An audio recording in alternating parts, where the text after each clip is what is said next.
हाय class, आज हम start करेंगे मैट्रिक्स से रिलेटेड डिटर्मिनेंट से रिलेटेड कुछ इंपॉर्टेंट चीजें। तो अभी तक आप लोगों ने डिटर्मिनेंट क्या होते हैं देख लिया, माइनर्स क्या होते हैं देख लिया, कोफैक्टर्स क्या होते हैं देख लिया, है ना। इनसे रिलेटेड कुछ क्वेश्चंस भी सॉल्व कर रहे थे। ओके, आगे चलते हैं। अब हम बात करेंगे कि अगर ये डिटर्मिनेंट्स का सोल्यूशन अगर हमको सॉल्व करना हो तो उसको सॉल्व करने से पहले क्या क्या इंपॉर्टेंट चीजें जो हमको याद रखनी पड़ेंगी। ध्यान से सबसे पहली इंपॉर्टेंट चीज कि जब भी आप डिटर्मिनेंट सॉल्व करते हो तो अभी हमने देखा कि डिटर्मिनेंट किसी एक रो पर्टिकुलरली या किसी एक कॉलम के अकॉर्डिंग सॉल्व हो सकता है। तो कंडीशन क्या होती है देखना, कंडीशन नहीं, इसको कन्वीनियंस बोलूंगा मैं। क्यों? देखो, अगर मान लो एक डिटर्मिनेंट है मेरे पास में, ठीक है। डिटर्मिनेंट में यहां पर आपके पास वैल्यूज है, एग्जांपल 1 2 3 4 5 6 7 8 और 9, ठीक है। आपके पास कोई ऐसा डिटर्मिनेंट है, कोई कंडीशन नहीं, कोई चॉइस नहीं, जैसे मर्जी वैसे सॉल्व कर दो। एग्जाम्पल, मेरे पास में एक दूसरा डिटर्मिनेंट है, वो कुछ ऐसा है। यहां पे 1 0 0 2 3 4 5 6 7। व्हाट आई डू, कोई कंडीशन नहीं है, आपका जैसे मन हो वैसे सॉल्व कर सकते हो, बट फॉर माई कन्वीनियंस मैं इसको इस कॉलम के अकॉर्डिंग सॉल्व कर लेता हूँ ना। अगर ये रो में होता तो मैं इस रो के अकॉर्डिंग सॉल्व कर लेता इसको। अगर मैं इस कॉलम के अलावा इसको सॉल्व करता हूं तो क्या होगा देखना, 1, इसका कोफैक्टर कौन सा होगा, ये क्लियरली 4 5 6 7, मल्टीप्लाई में बाद में करूंगा। चलो नेक्स्ट आता है 0, -0। आपको फैक्टर कुछ भी रखो, आंसर 0 आएगा। +0, आपको फैक्टर यहां पर भी कुछ भी रखो, आंसर 0 आएगा। तो मुझे इन दोनों का सोल्यूशन सॉल्व नहीं करना पड़ा ना।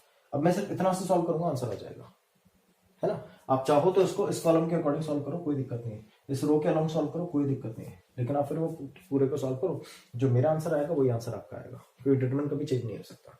डिटरमिनेंट को आप ये कन्वीनियंस बोलते हैं इसीलिए, क्योंकि डिटरमिनेंट को आप किसी भी रो या किसी भी कॉलम के अलाउंग सॉल्व करो, आंसर सेम आता है, ठीक है।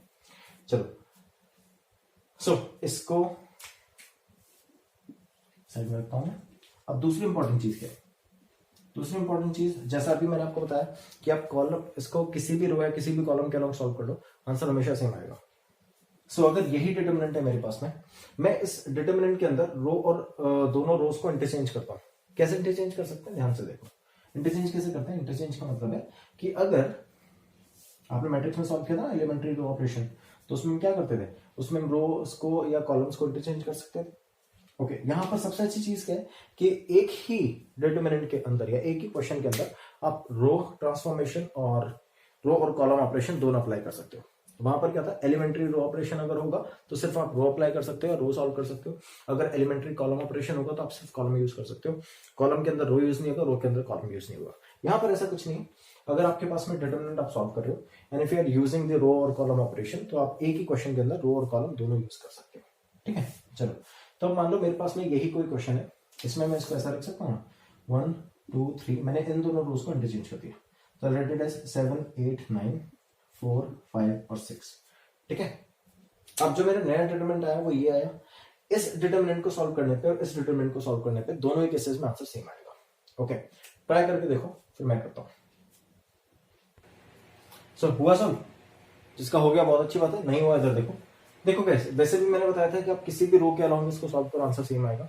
इट सीम्स लाइक कि मैं एक बार इस रो के अलाउंग सॉल्व कर रहा हूं, इसको सेम सॉल्यूशन आ रहा है। अब की बार मैं इसी रो के अलाउंग सॉल्व करूंगा, लेकिन नीचे के जो इसके कोफैक्टर्स है ना, वो थोड़े बहुत चेंज हो जाएंगे, है ना। तो अभी जो कोफैक्टर, पहले जो कोफैक्टर था वो था 5 6 8 9 1 का, अब की बार 8 9 5 6 है। ओके, तो चेक करते हैं इससे कोई चेंजेस आता है क्या, या इससे कोई फर्क पड़ता है क्या इससे। चलो सॉल्व करते हैं। 1 2 3 स्टार्ट करके सॉल्व करते हैं। चलो 1 से सॉल्व कर रहा हूं मैं। 5 6 8 9, 9 5 45, 8 6 48, -3 ये होगा। चलो लिख देता हूं, 45 -48, ठीक है। सेकंड के लिए सॉल्व करते हैं। -2 -2, 9 4 36, 7 6 42, 36 -42, ओके। नेक्स्ट इज 3 +3, 3 के लिए सॉल्व करेंगे तो 8 4 32, 7 5 35, 32 -35, clear. Let's sort it out. 1 45 -48, -3, -2 36 -42, -6, +3 32 -35, -3, -3 6 2 सा 12, पॉजिटिव 12, 3 3 सा 9, माइनस 9, 9 और 3, 9 और 3 12, 12 12 0 आंसर। मैं इससे सॉल्व करूंगा, इंट्रो इंटरचेंज कर दिया, आंसर अभी भी 0 आना चाहिए। That's right. ओके 1 6 48, 9 5 45, पॉजिटिव 3 हो जाएगा दिस टाइम। 48 माइनस 45 कर रहे हैं ना, तो पॉजिटिव 3 हो जाएगा। -2, -2 के अलावा सॉल्व करता हूँ। 6 7 सा 42, 9 4 सा 36, 42 minus 36, so it is 42, positive 6 plus 3, 7 5 सा 35, 8 4 सा 32, positive 3, 6 2 सा 12, minus 12, 3 3 सा 9 plus 9, 3 1 सा 3 plus 3, so it is positive 12 minus 12, फिर से आंसर 0। सो दोनों ही केसेस में आंसर सेम आएगा, डजंट मैटर रोज मैंने इंटरचेंज करी थी नहीं, अगर आप इसको कॉलम के अलावा भी सॉल्व करोगे तब भी आंसर सेम आएगा।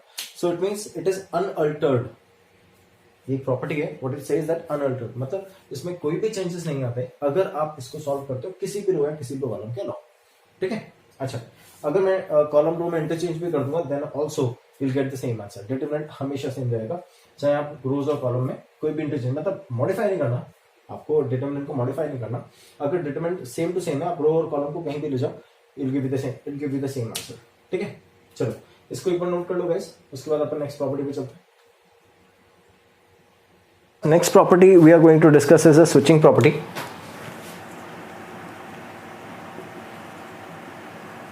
Switching property.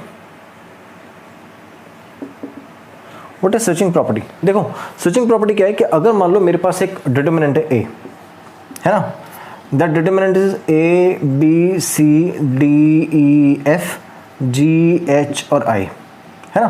अगर मैं इस डिटरमिनेंट की कोई भी रो या कोई भी कॉलम इंटरचेंज करता हूँ, let's say I have developed या I have form a new determinant which is B A B C, I'll interchange the last two rows G H I D E F, fine. इन दोनों rows को मैंने interchange किया। Now this time the determinant of A will be negative of determinant of B, so जो डिटरमिनेंट होगा उसका सिर्फ साइन चेंज हो जाएगा, मैग्नीट्यूड सेम होगा, ठीक है। चलो तो बहुत सिंपल सा है, तो आप किसी भी वैल्यूज को लेके कैलकुलेट करके देख लेना, you will definitely get the negative value. Okay, it's very easy. Okay, इसके बाद अपने पास में आता है एक नेक्स्ट प्रॉपर्टी, चलो पहले इसको नोट करो फिर वो भी कराता हूँ। प्रॉपर्टी की रिफ्लेक्शन प्रॉपर्टी क्या बोलती है, थोड़ी डिफरेंट है इससे। रिफ्लेक्शन प्रॉपर्टी, रिफ्लेक्शन प्रॉपर्टी क्या बोलती है, देखना अगर मान लो मेरे पास में कोई भी एक, लेट्स से ये एक डिटरमिनेंट है, अगर मैं इस डिटरमिनेंट का रो और कॉलम को इंटरचेंज करें, लेट्स से अगर मैं एक ट्रांसपोज, जैसे मान लो मेरे पास में मैट्रिक्स होती, मैट्रिक्स का मैं ट्रांसपोज बनाता, है ना, तो in that scenario we have studied in matrix as well कि उस सिचुएशन में अगर आप इसको सॉल्व करोगे, है ना, डिटरमिनेंट सॉल्व करोगे तो ट्रांसपोज का भी डिटरमिनेंट सेम ही होता है ना। डिटरमिनेंट अगर आप सॉल्व करोगे तो ट्रांसपोज का डिटरमिनेंट सेम होता है। सिमिलरली यहाँ पर भी अगर ये डिटरमिनेंट है एक अपने पास में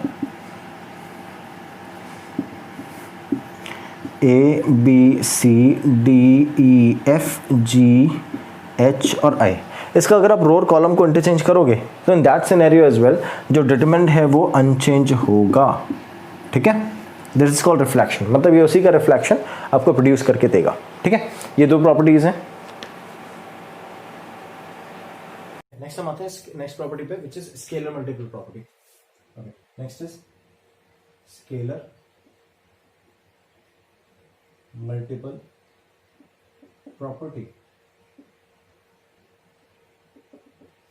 what is scalar multiple property?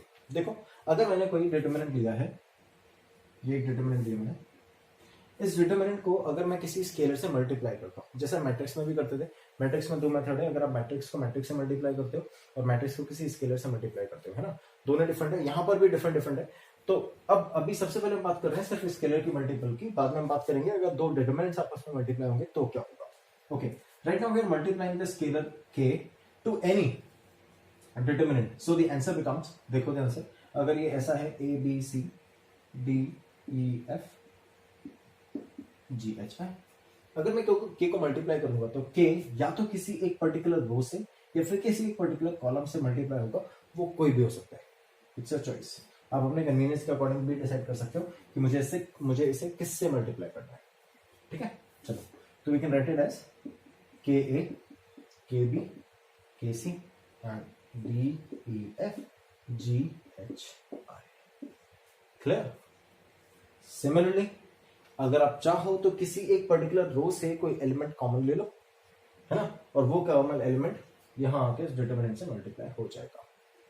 It means अगर किसी डिटरमिनेंट में, ये डिटरमिनेंट है अपना, डिटरमिनेंट के किसी एक रो में कोई एक एलिमेंट मल्टीप्लाई है तो उसका आंसर उसके डिटरमिनेंट को उसी एलिमेंट से मल्टीप्लाई कर दो, के इक्वल होगा। एग्जाम्पल, अगर मैं इसको सॉल्व करूंगा तो जो आंसर इसका आएगा, इस डिटरमिनेंट का जो आंसर आएगा वो डिटरमिनेंट ए को आप के से मल्टीप्लाई कर दो, उसके इक्वल होगा। ठीक है, ये एक नया डिटरमिनेंट ले लेता हूं मैं, बी, एक नया बी डिटरमिनेंट है where any one row, whether it's a first row, है ना, it's any one of the row is getting multiplied with an scalar। तो ये एक डिफरेंट डिटरमिनेंट है अपने पास में b, है ना, और ये सेम डिटरमिनेंट है a।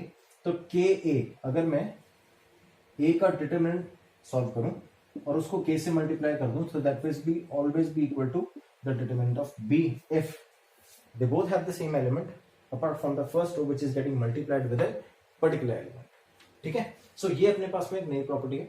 ओके, इसको भी एक एग्जांपल से सॉल्व करते हैं। चलो इसके लिए क्वेश्चन सॉल्व कर लेते हैं ताकि आपको 100% क्लियर हो जाए कि ऐसा ही होता है। ठीक है, एग्जांपल लेते हैं इसके लिए। एक काम करो गाइस, आप इसको नोट कर लो एक बार, फिर मैं इसको रब करके फिर एग्जांपल सॉल्व करता हूँ, क्योंकि मेरे को 2 डिटरमिनेंट सॉल्व करने होंगे, इधर आएंगे नहीं, है ना। I have a question here. This question is 2 minus 3 and 5. We have actually a determinant.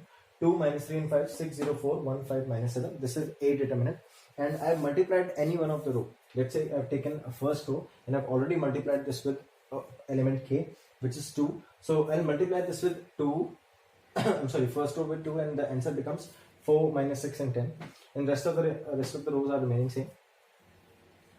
Okay, so 604157, 604157, this is second determinant B and this is first determinant A. Now we'll start solving it. कैसे solve करेंगे देखो ध्यान से।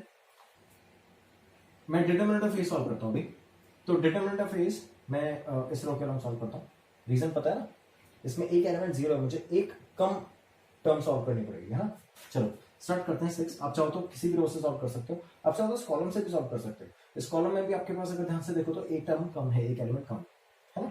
चलो तो we started from 6 के लिए solve करेंगे तो देखो ये और ये मैंने कैंसिल कर, सॉरी ये रो ये कॉलम और ये रो कैंसिल कर देंगे तो -3, 5, 5 और -7। तो वी हैव 7 3s are 21,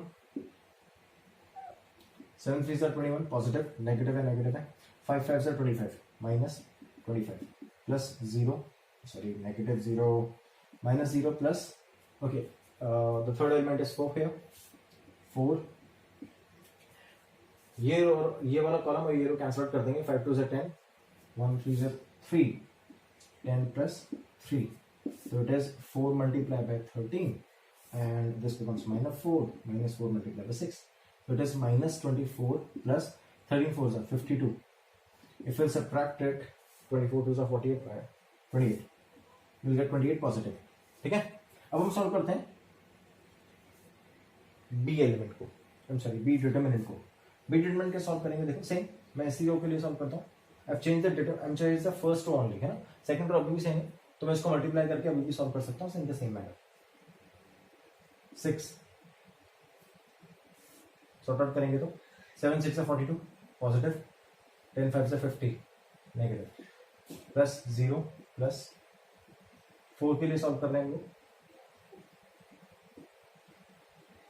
ठीक है, 5 4s are 20, 6 1s are 6, 20 plus 6 positive हो जाएगा क्योंकि नेगेटिव है ना। ठीक है, तो 26 multiply by 4 and this is -8 multiply by 6, it is -48 plus 26 into 4, 26 2s are 52, 52 into 2 104। now we subtract it, 4 6 9 5 56, it was 28, 28 2s are 56, k was the 2 which was getting multiplied with this now, so the determinant of a is 28 and if I multiply this with k which was 2, So it becomes 56, which is exactly equal to the determinant of B. So that's how Ka is exactly equal to B. Clear that? चलो इसको note करना चाहते हो तो note कर दो guys. Okay, so class, next जो अपने पास में है next property, that is proportionality property. What is proportionality property over here?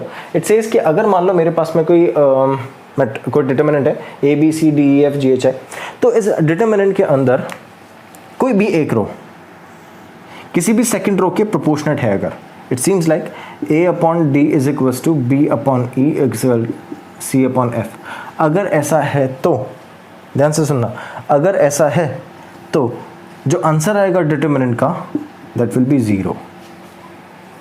बताता हूँ क्यों, देखो ध्यान से. अगर इसको सॉल्व करने के लिए एक चीज़ और बताता हूँ, है तब आप इसको अच्छे समझ पाओगे. इससे पहले मान लो अपने पास में कोई ए डिटर्मिनेंट है ना, उसमें दो रोज कुछ ऐसी हैं A B C, other one is A B and C and last one D E F. The determinant is 0. कोई भी दो रो अगर सेम हो गया आंसर 0 हो जाएगा. बहुत सिंपल है. कैसे? अगर मैंने एक बार ये रो कॉलम ऑपरेशन लगाया जिसमें row operation says that R1 implies that R1 minus R2, है ना. सो जो आंसर आएगा अपने पास में वो क्या आएगा, R1 माइनस R2 कर रहा हूँ मैं. R1 की वैल्यूज क्या हो जाएगी, A minus A, B minus B, C minus C, 0 0 0. और जैसे ये 0 0 हुआ आपने इसका क्या निकाला डिटर्मिनेंट, आंसर क्या आएगा 0. क्लियर. तब यहाँ पर आता है अगर ऐसा है ये आपस में इक्वल है तो let's say this is equals to K. तो can I write A as DK, B as E multiply by K and C as K multiply by F या F मल्टीप्लाई बाय K. ठीक है. A B C की values आ गई, यहाँ place करें D K E K F K. और हम इससे पहले एक प्रॉपर्टी कर चुके हैं जिसमें स्केलर मल्टीपल प्रॉपर्टी की थी, जिसमें हमको पता है कि अगर मैं किसी भी एक रो में से सेम एलिमेंट अगर कॉमन आ रहा है तो we can take that element common. ले सकते हैं. एलिमेंट कॉमन ले लिया मैंने, और जैसे ही एलिमेंट कॉमन लूँगा ये दो रो सेम हो जाएंगे. ये property appears. Now what it says कि अगर कोई भी दो रो सेम है तो एलिमेंट डिटर्मिनेंट 0. दो रो सेम है, डिटर्मिनेंट 0 हो जाएगा. तो determinant of A is equals to 0, उसको आप K से मल्टीप्लाई करो तब भी आंसर 0 ही रहेगा. समझ गए कैसे प्रॉपर्टी आती है. चलो इट्स वेरी इजी गाइस, दोनों प्रॉपर्टीज़ बहुत इजी थी. इसके बाद एक सम प्रॉपर्टी और है, तो चलो यहीं पे करा देता हूँ. उसके बाद फिर मैं उसको एक्सप्लेन करूँगा नेक्स्ट में, है ना. तो एक बार देखो यहाँ पर क्या है sum property. I write it over here. Now this one is sum property. देखो क्या है कि अगर मान लो मेरे पास में एक डिटर्मिनेंट है A जो कुछ ऐसा है A प्लस B, या मैं ऐसा लिखता हूँ A B C D, I'm sorry, A B C D E F G H I J K L, और इनके बीच में लगाता हूँ प्लस. ठीक है. सो अगर ऐसा होता है तो आपके पास this will be equal to A E I first वाली value, then remaining columns D K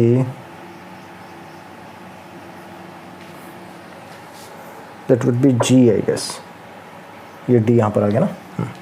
That would be G H K L plus the next column B F I, B F J, B F J, C G K D H I. I'm sorry, not I, it will be L. ठीक है. We have I हो गया. तो अगर ऐसा है, ये अगर ऐसा है तो इसका सम इसमें कन्वर्ट हो जाता है. दैट मीन्स अगर आपके पास में कोई भी मैट्रिक्स ऐसी है जिसमें rest of the matrix is same but कोई भी एक कॉलम या कोई भी एक रो डिफरेंट है, है ना। सी जी के डी एच एल सेम है, बट फर्स्ट वाला कॉलम डिफरेंट है। ये रो के साथ भी हो सकता है। अगर ऐसा है तो आप इसको दोनों को सम करो और रेस्ट ऑफ द मैट्रिक्स या डिटरमिनेंट एज इट इज लिखो और ये आंसर बन जाएगा। कैसे होगा मैं इसको एक्सप्लेन करता हूँ विदाउट एन एग्जाम्पल, ठीक है। सारस डायग्राम से करेंगे इसको। चलो एक काम करो, आप इसको नोट करो, फिर मैं इसको रब करके सारस डायग्राम बनाता हूँ इसका। हाँ, सो अब आते हैं सारस डायग्राम पे। इसका सारस डायग्राम कैसे बनेगा देखो, इसका बना रहा हूँ मैं। A plus B C D, next is E plus F G H, next is I plus H I plus J, I plus J K और एल। अब अगर सारे डायग्राम बनाऊंगा तो ये ऐसे बनेगा ना, ये ऐसे। नेक्स्ट वाले एलिमेंट होगा इस वाले से आएगा। ओके, इस कॉलम को एज इट इज शिफ्ट करता हूँ, A plus B E plus F I plus J, ठीक है। डी एफ सी जी और के, ठीक है। Okay, so first column complete हो गया, फर्स्ट रो कंप्लीट हो गई है। स्टार्ट इन द रिवर्स, ठीक है।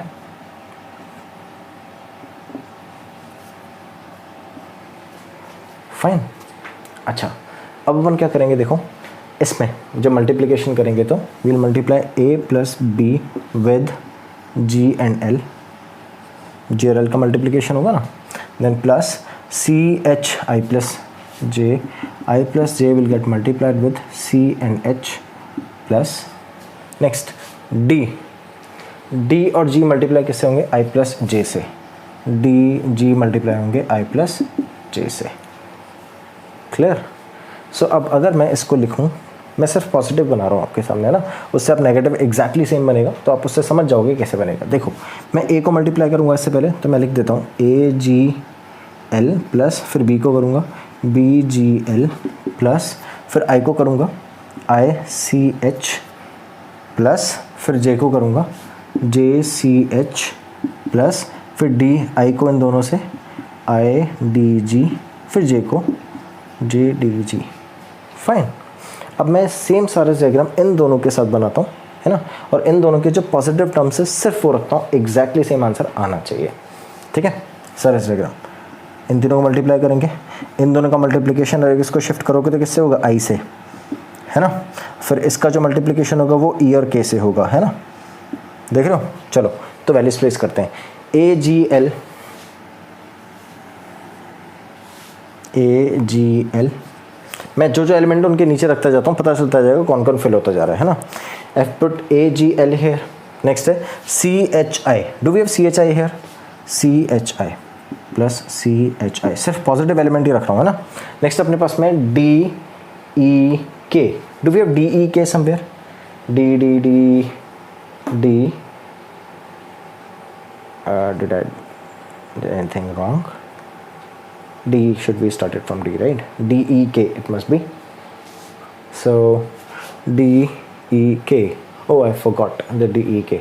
I've taken the negative one. Okay, यहाँ पर guys मैंने negative ले लिया है. Just change it to the positive. तो D K and this would be E plus F. I'm sorry, E plus F. ठीक है, चलो इसको फिर से चेंज कर देते हैं. जो वैल्यूज आएगी अपने पास में D K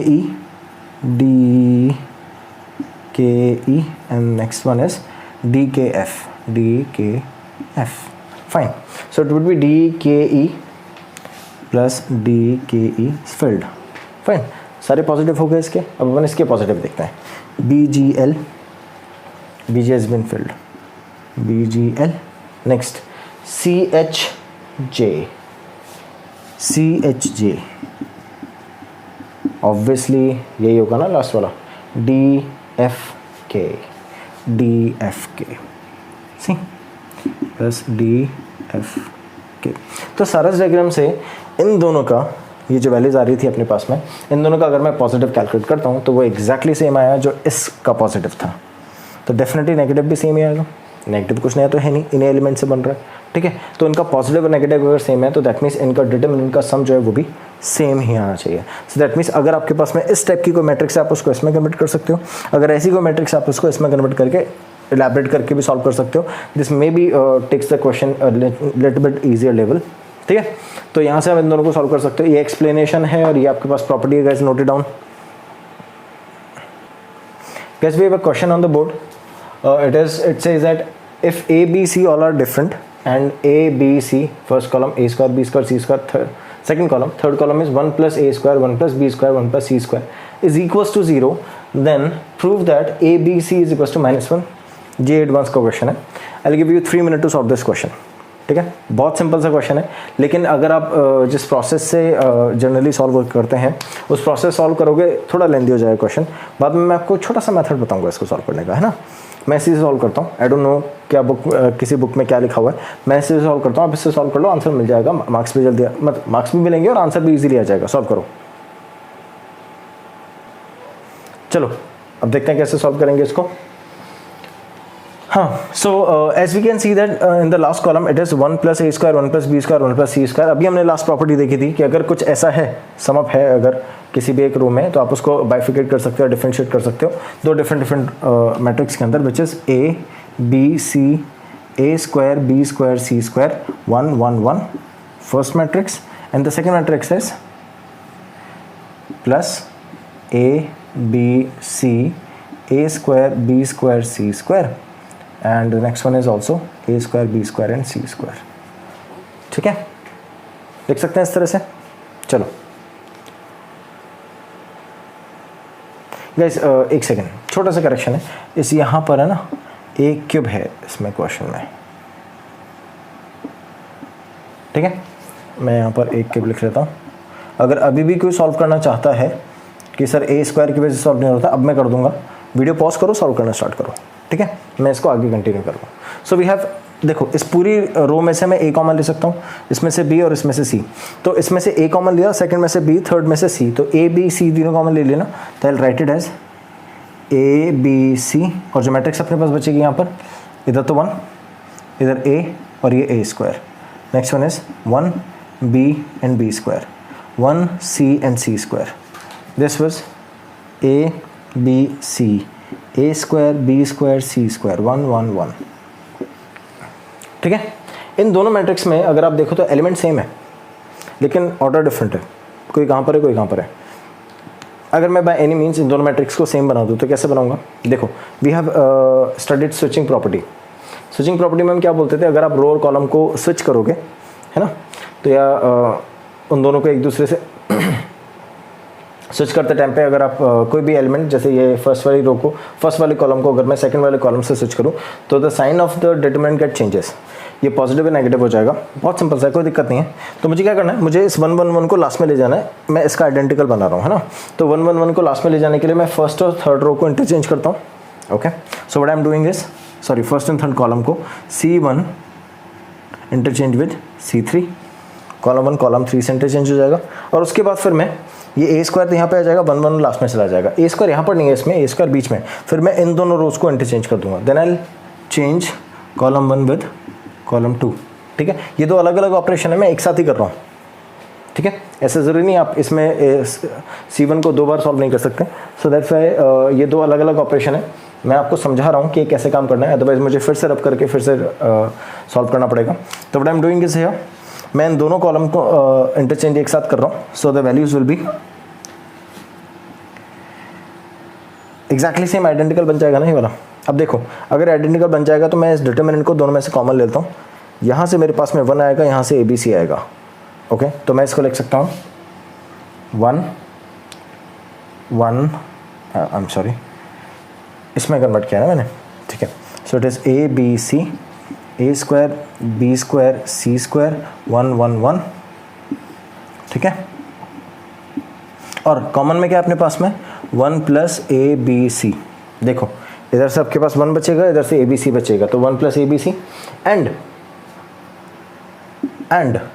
ये वैल्यूज आई कहाँ से, यहाँ से ना. ये किसके इक्वल था, 0 के इक्वल. इस पूरे को अगर मैं 0 के इक्वल रखूँ तो इक्वल्स टू 0 रखूँ. देखो इसका डिटरमिनेंट सॉल्व करूँगा, कोई ना कोई फैक्टर बनेगा, कोई ना कोई वैल्यूज आएगी, कुछ ना कुछ मल्टीपल बनेगा. अगर मैं उसको ट्रांसफर कर दूँ इधर तो 0 divided by something is 0, so the answer is 1 plus ABC is equal to 0। तो आपके पास में दो फैक्टर्स हैं, दोनों को एक एक बार 0 के इक्वल रखेंगे। अगर एक बार मैं इसको 0 के इक्वल रखता हूं तो दिस बिकम्स नेक्स्ट, तो 1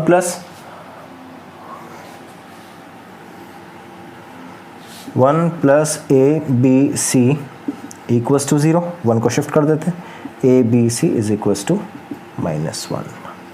ठीक है, बहुत इजी क्वेश्चन है। इसको दोबारा अगर आप करना चाहो तो जिस तरह से बुक्स में सॉल्व करते हैं वो इसी तरह सॉल्व करते हैं।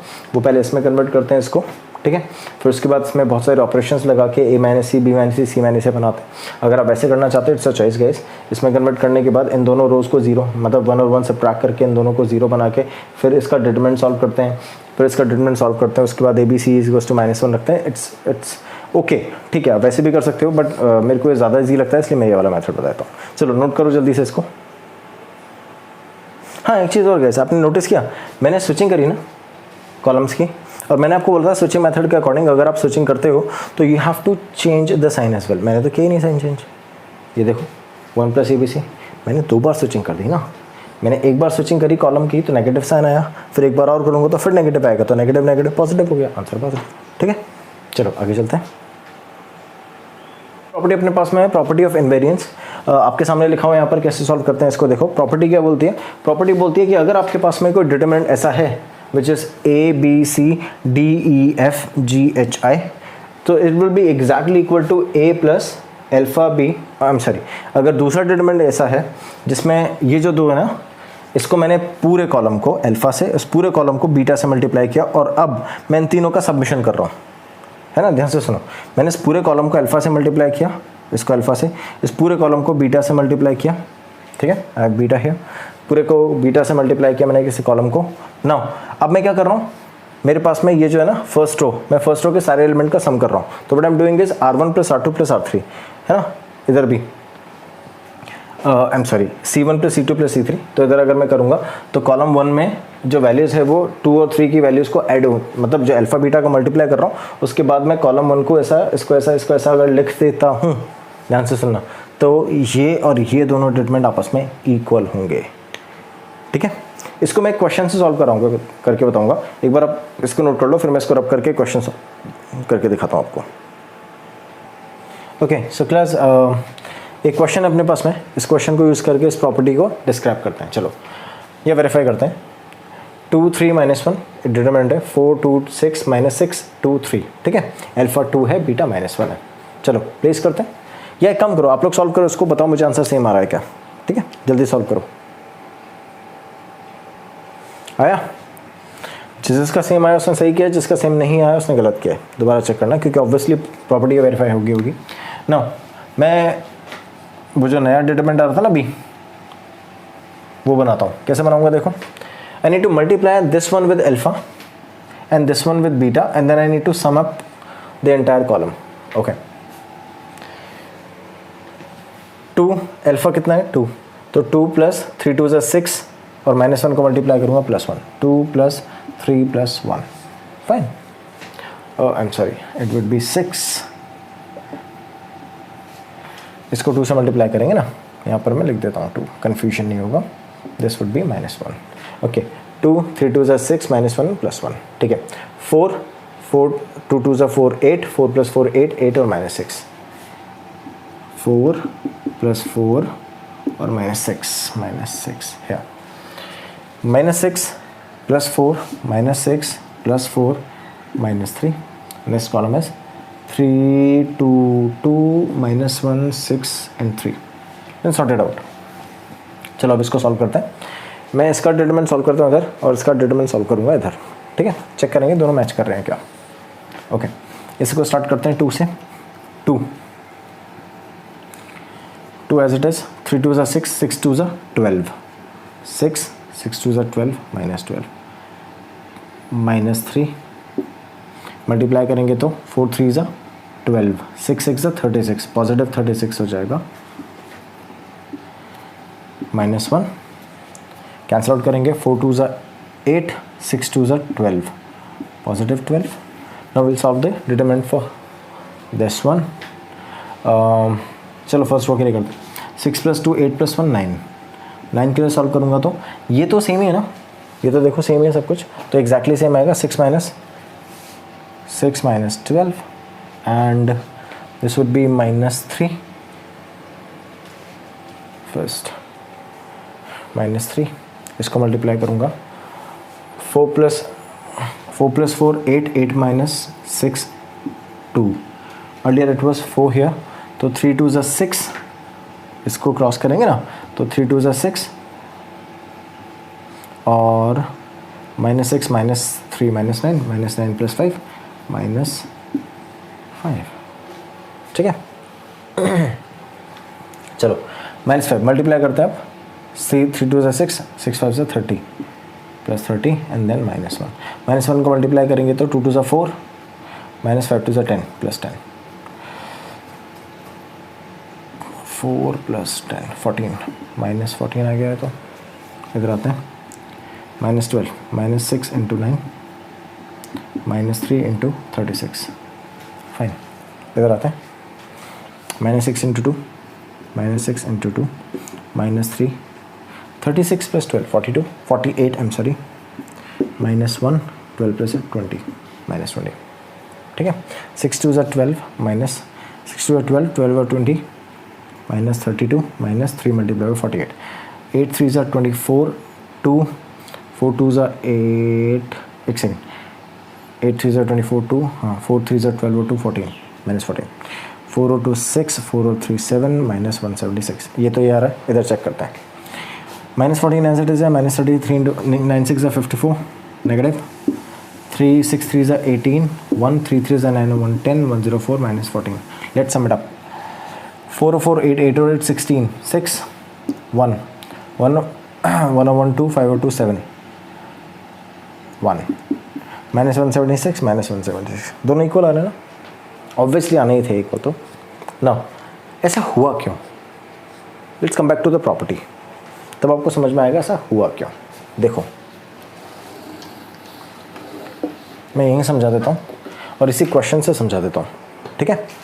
देखो ध्यान से, मैं क्या कर रहा था, 2 + 2 × 3 प्लस, या अल्फ़ा बीटा से ज़्यादा अच्छा समझोगे आप, देखो what was it, a + alpha b + beta c upon ABC,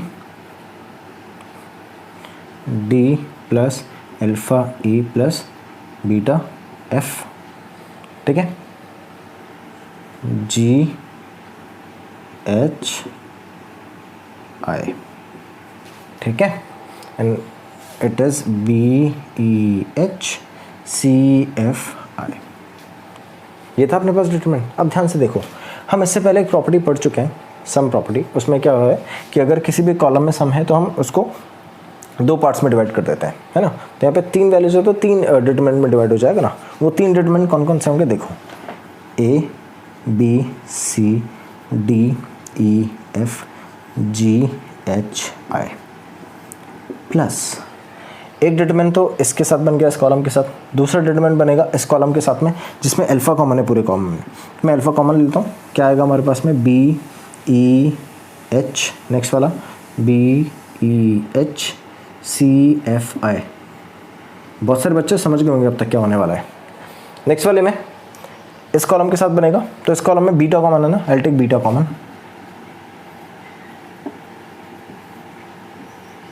now we have CFI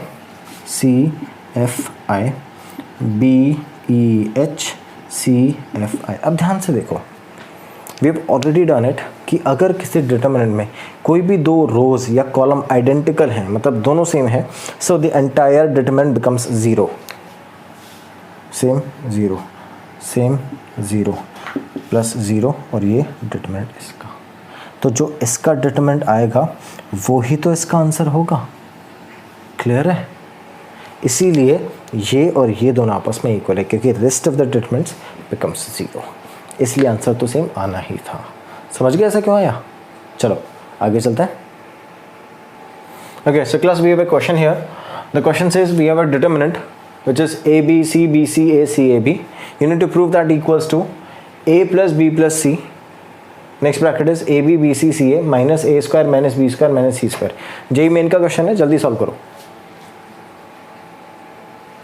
चलो, जिसका हो गया बहुत अच्छी बात है, नहीं हुआ इधर देखो कैसे सॉल्व करेंगे इस क्वेश्चन को। इस क्वेश्चन के अंदर आपके पास में देखो a प्लस, क्वेश्चन को देखो समझो क्या कहना चाह रहा है।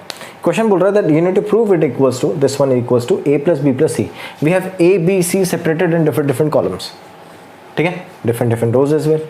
यहाँ पर देखो रोज में भी डिफरेंट है, कॉलम में भी डिफरेंट है। आप चाहो तो किसी के अलॉन्ग भी सॉल्व करो इसको, सबसे अच्छी चीज़ यही है इस क्वेश्चन में। आप रोज के अलॉन्ग सॉल्व करो तब भी ए बी सी आपको मिल जाएगा, ए बी सी इधर भी मिल जाएगा, और कॉलम के अलॉन्ग सॉल्व करो तब भी आपको मिल जाएगा। तो what I will do is I will write it in such a manner that C1 is equals to C1 plus C2 plus C3। मैं C1 की जो वैल्यूज है उसको C1 plus C2 plus C3 से इंटरचेंज करता हूँ। The values will be a plus B plus C, इधर देखो B C A, once again a plus B plus C, and this one also a plus B plus C, and remaining columns are B C A and C A B, ठीक है। चलो अब देखो इस पूरे में a plus B plus C common है, column में से ले सकते हैं। Next term is a plus B plus सी मैंने कॉमन ले लिया। I have 1 1 1 b c a c a b, ठीक है। a प्लस बी प्लस सी चाहिए था, कॉमन आ गया। अब इसको डिटरमिनेंट की तरह सॉल्व कर लो, आंसर आ गया, ठीक है, इजी था ना। चलो सॉल्व करेंगे इसको तो b c minus a square होगा, will have 1 b c minus a square, ठीक है। 1 के लिए सॉल्व कर रहे हैं, b c minus a square. इस 1 के लिए सॉल्व करते हैं तो -1 this one b square minus a c, b square minus a c, negative है माइनस बी स्क्वायर हो जाएगा, +1 1 के लिए सॉल्व करेंगे तो this one B A which is a b minus c square, a b minus c square. Let's multiply this one, b c minus a square minus b square plus a c plus a b minus c square. So will have a b plus B c plus c a minus a square minus b square minus c square, और a plus B plus c तो पहले ही common आ गया था, ठीक है। बहुत simply solve हो गया। चलो